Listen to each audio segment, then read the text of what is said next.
Il est 20 h à Nkambé, dans le département du Ndongamantung, région du Nord-Ouest Cameroun. Mesdames, Messieurs, bonsoir. Bienvenue au 20 h bilingue sur Equinox Télévision. Formi Armstrong Sanda, good evening. Bonsoir, Julien Berg-Bissar. Good evening, ladies and gentlemen. Thanks for joining us on 8 p.m. bilingual newscast on Equinox Television.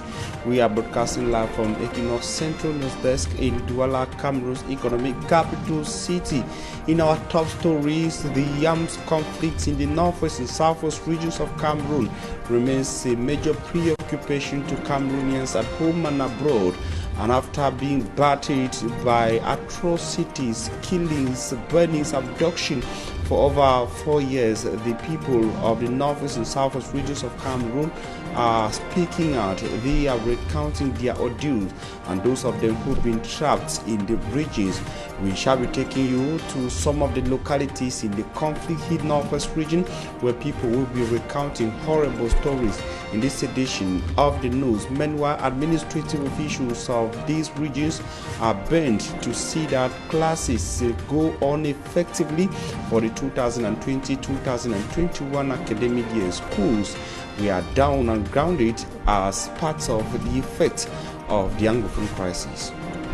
Contre vents et marées, Alassane Dramane Ouattara décidé à briguer un 3e mandat malgré la grogne de la rue. Le président sortant de Côte d'Ivoire vient d'être investi par son parti, le RHDP, en vue de l'élection présidentielle du 31 octobre prochain. Coup d'État militaire au Mali, la communauté économique des États d'Afrique de l'Ouest décidé pour un retour à l'ordre constitutionnel. Une délégation séjourne à Bamako avec pour principale mission restituer le pouvoir politique au président déchu, Ibrahim Boubacar Keïta. La CEDEAO convaincra-t-elle la junte au pouvoir? That's the question.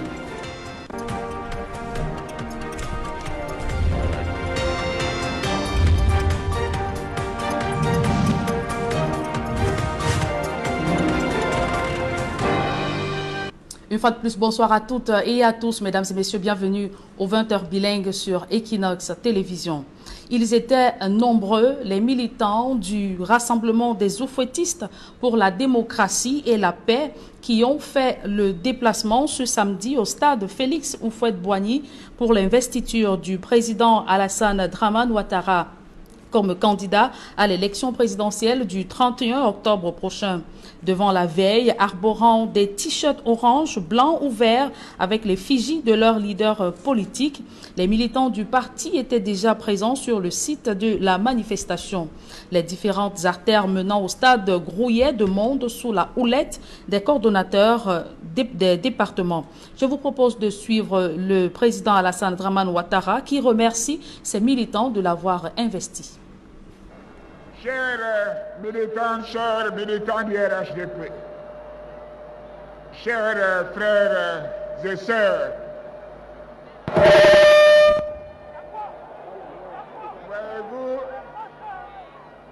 voyez-vous, c'est avec beaucoup d'émotion que je vous retrouve ce matin. Est-ce que vous m'entendez? Merci pour votre présence. Quelle mobilisation! Seul le RHDP peut faire une telle mobilisation.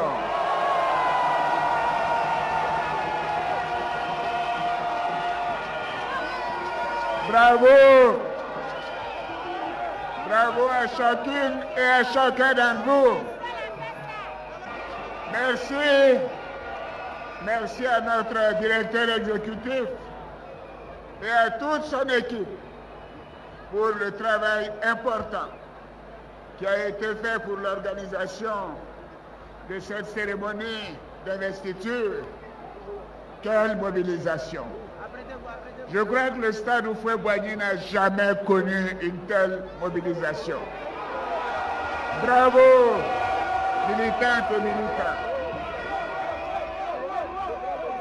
Je voudrais vous remercier du fond du cœur pour votre soutien. Merci de m'avoir porté à la tête de notre grand parti, le Rassemblement des Oufouettistes pour la démocratie et la paix. le premier grand parti, le premier parti de Côte d'Ivoire. Que le chemin parcouru depuis le 13 mai 2005, date à laquelle nous avons décidé de rassembler tous les hommes et toutes les femmes qui partagent les valeurs du père de la nation ivoirienne, le président Félix Houphouët-Boigny, pour une Côte d'Ivoire de paix, rassemblée et forte. Et durant son allocution, le président Alassane Dramane Ouattara a réitéré sa volonté de maintenir la paix en Côte d'Ivoire, gage de stabilité. Nous l'écoutons une fois de plus. Chers militantes, chers militants, au RHDP, nous sommes des bâtisseurs. Nos engagements se traduisent en actions. Et nos actions donnent des résultats. Oui, c'est ainsi que depuis 2011, nous avons changé le visage de nos villes et de nos villages.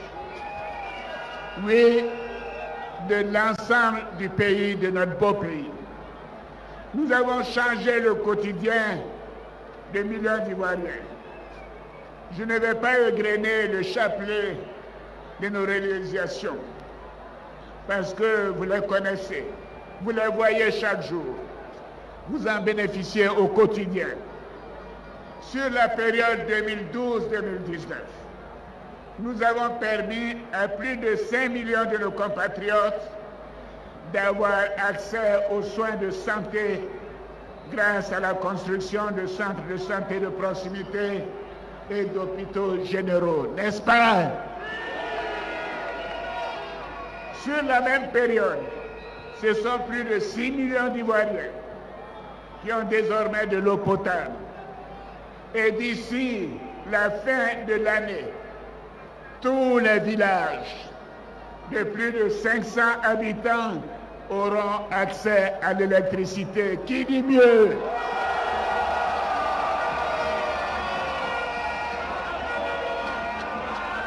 Oui, nous avons créé plus de 3 millions d'emplois et nous avons sorti plus de 4 millions d'Ivoiriens de la pauvreté. Durant ces 9 années, nous avons surtout, et ça c'est important pour nous tous, nous avons préservé la paix et la stabilité dans notre beau pays. Donc j'en appelle à nouveau à tous nos concitoyens de mettre fin à la violence. La Côte d'Ivoire est en paix. Nous voulons vivre en paix. Nous aimons vivre en paix et nous aimons la paix pour notre pays.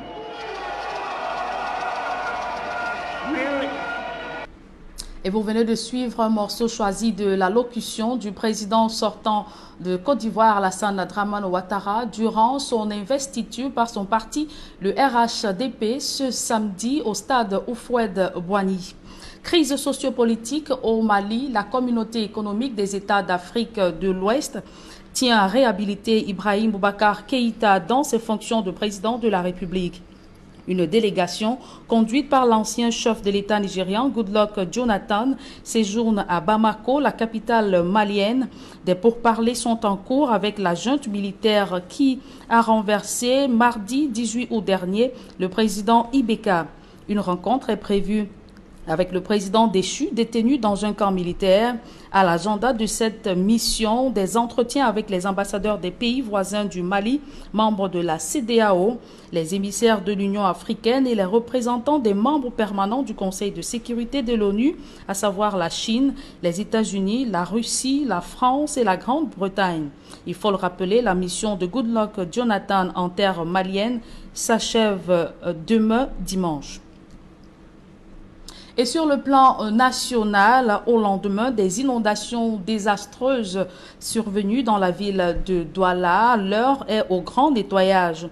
Comme vous le voyez en image, les sinistrés tentent de récupérer ce qui peut encore l'être.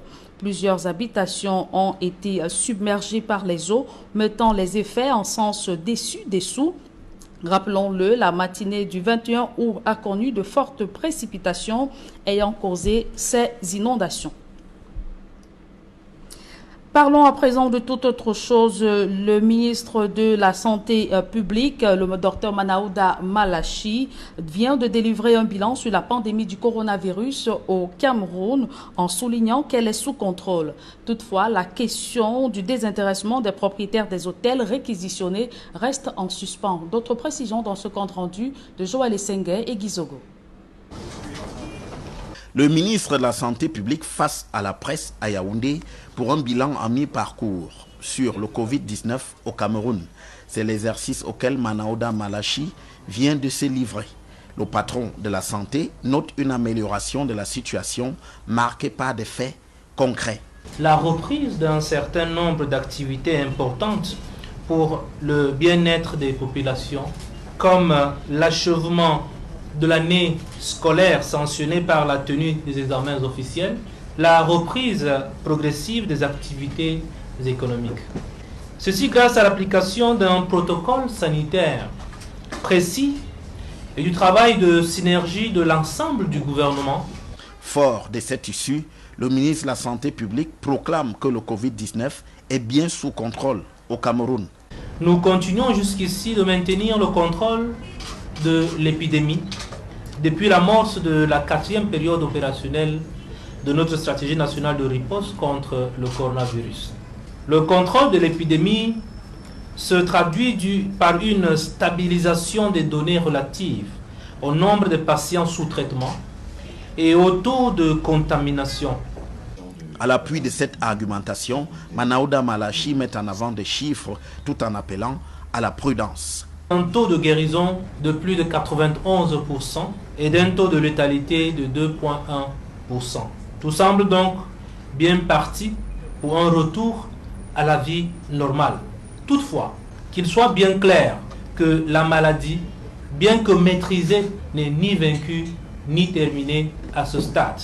Néanmoins, conclut le ministre de la Santé publique, une phase de dépistage et de proximité adossée sur la décentralisation de la surveillance est désormais à l'œuvre.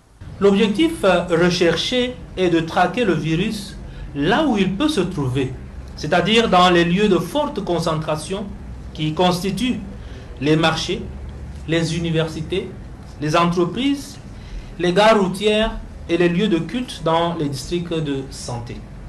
Il n'empêche que quelques sujets qui fâchent se sont invités.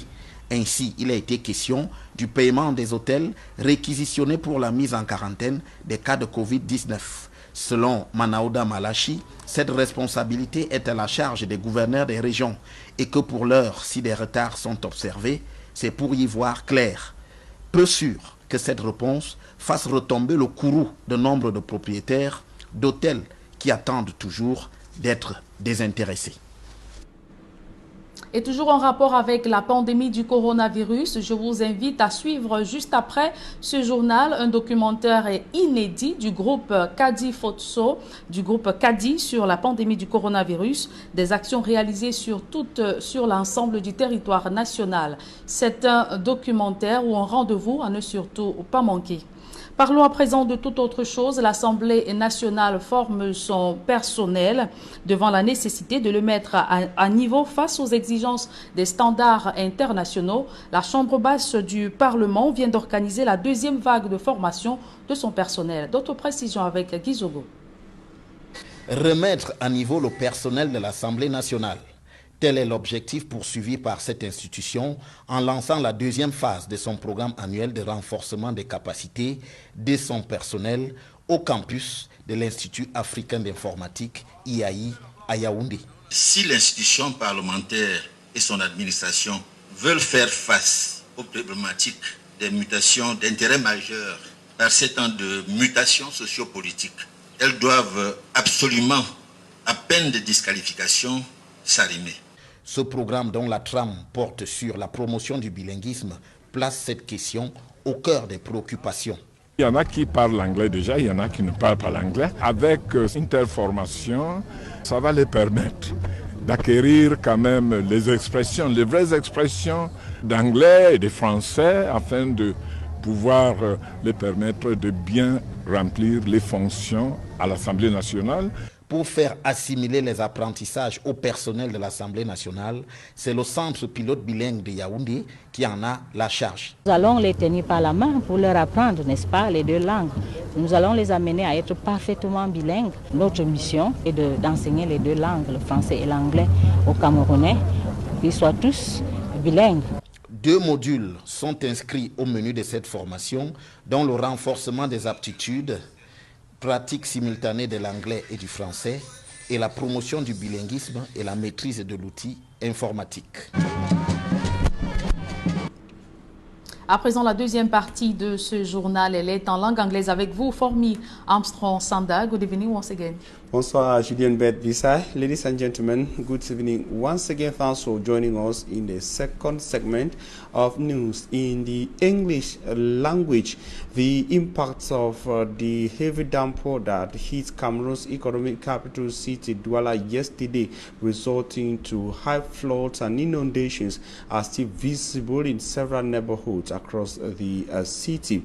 In Sable, a locality in Bonamoussadi in the Douala 5 subdivision, Immaculate Fogwe tells us that Sable was hardest hit in Bonamoussadi, and the people are still feeling the pains of the floods and inundations that left them with enormous material damage. Her reports. Several streets, cars, houses in the town of Douala, littoral region of Cameroon, submerged as floodwater has risen to above knee level. The floods, which is as a result of the heavy downpour, practically affected circulation for several hours.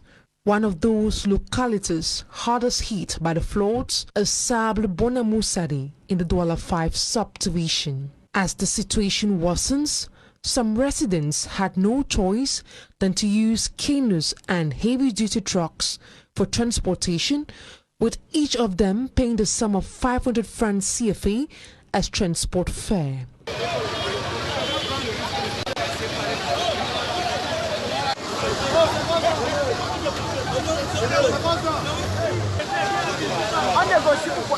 For those who were unable to afford for transport fare, walking through the floods was the lone option.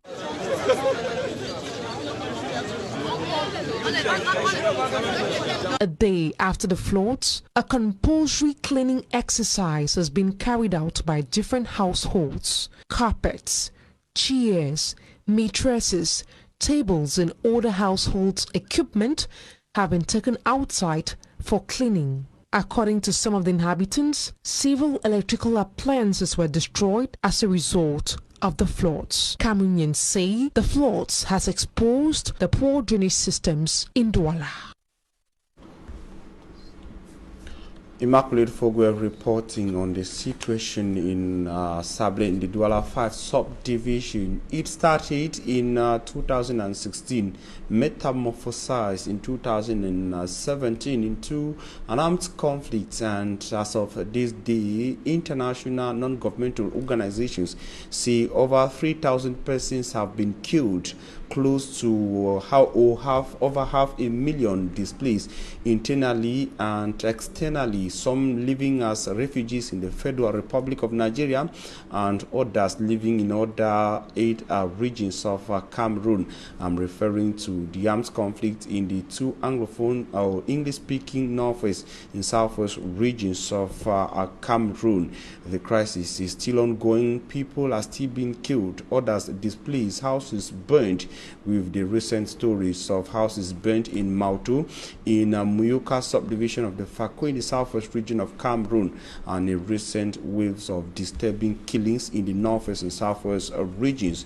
In Chomba, a village in the Bamenda 2 subdivision, inhabitants narrate their ordeal. They say it has been a difficult time living in the conflict-hit northwest region of Cameroon. There's so challenges, and worsening the situation was the coming of the coronavirus pandemic. Mustela tells us more from Bamenda. Mama Elizabeth Asambangne recounts how she lost her son in Chomba, a village in Bamenda 2 subdivision of the Northwest region. One day my pikin woke up to go for school. Some boys are just arising. They take a put down for me, the Okada. Then they want take a go with army, then they shoot the pikin. They be one defend the pikin. Then they pass shooting at the pikin. So the pikin just died for the very spot. Some people caught in crossfire have died, while others have been maimed for life. Surviving each day in this part of Cameroon is a daily struggle. We have gone through hell in the village, running from one compound to another, moving from one hill to another, because each time there is something to happen, that there is something that is going to happen, we always concert together and see how we can hide ourselves. I left here, I went to town. I have been in town for some months. It was terrible in town. We left for Yaoundé, stayed there in Yaoundé. Children are always sick, up and down, the hospital, one thing, food difficult, houses expensive. I left, I came to Bafoussam. It was not also difficult, it was not very easy with me there. I left from Bafoussam, I came back to Bamenda. Adding to the 4 years running armed conflict is the coronavirus pandemic, making high the demand for support, especially food. During this period of war, some of we will be really hungry, because if you go farm freely, the farm they all go inside bush. So because of fear, most people abandon their farms. Chomba sons and daughters residing in the United States of America have, under the Village Development and Cultural Association, come to the aid of the villagers back home. In all, we gave them about 3,000 liters of palm oil, 3,000 kilograms of beans, 3,000 kilograms of rice, and about 600 kilos of sabon. That's just to see how we can support this rural population. The gifts by the Village Development Association were distributed at the premises of the Chomba Palace to some 600 families by the Youth Outreach Program. I'm very happy for the children with the same medicines. Because we improve with the conditions now. I will receive my rice, my oil, and I myself am a handicapped somebody. So I'm very happy to receive all those things. This man, speaking in the local language, is thanking the donors for reaching out to them back home.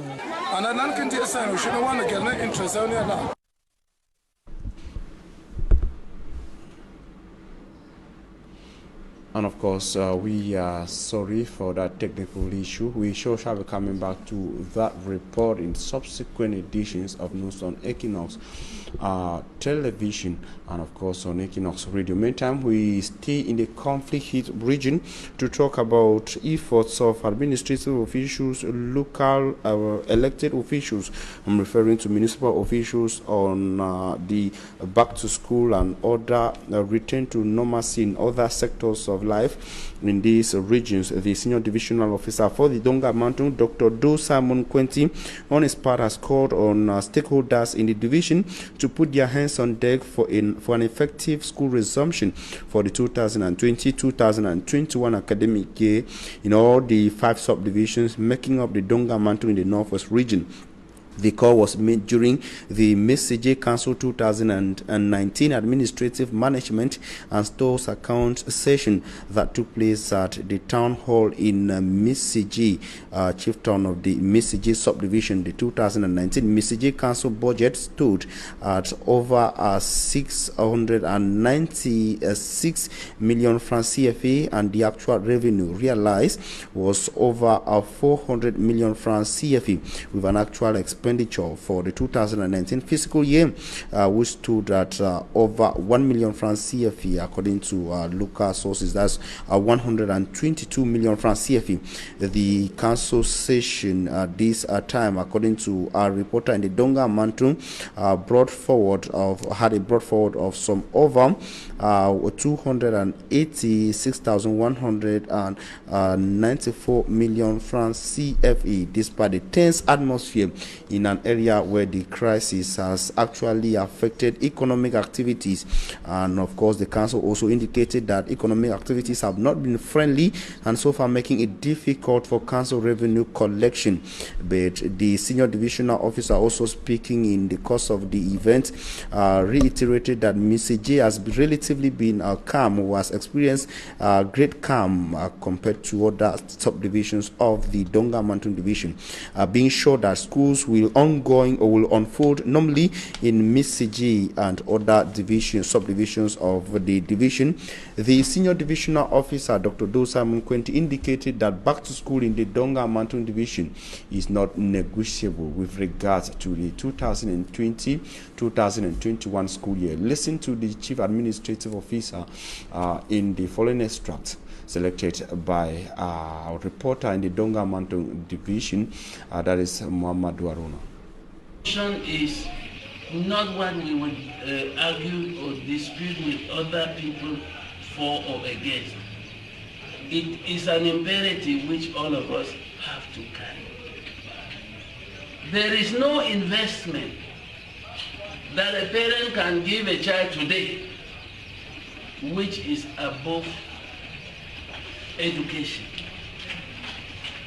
And when we see what has happened within this crisis, where some of those children were deprived from going to school by armed groups, some have accidentally fallen into other professions and misdemeanors that have derailed them from being good citizens.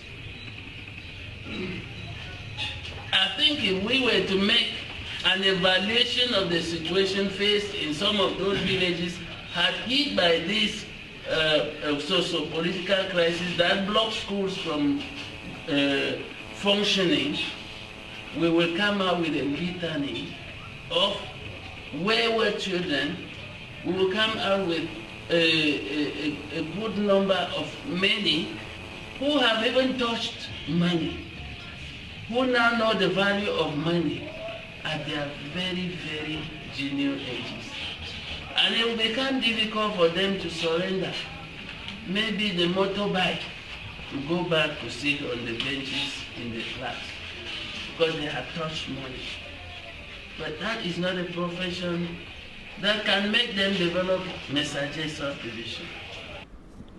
Confident that things are moving for the better in Mr. subdivision and the Mr. Council area, the mayor of Mr. Sami Mbata Fokamba also indicated that he is happy with the resolutions that came out of the council session. Listen to an extract of Mayor Sami Mbata Fokamba, selected by our correspondent.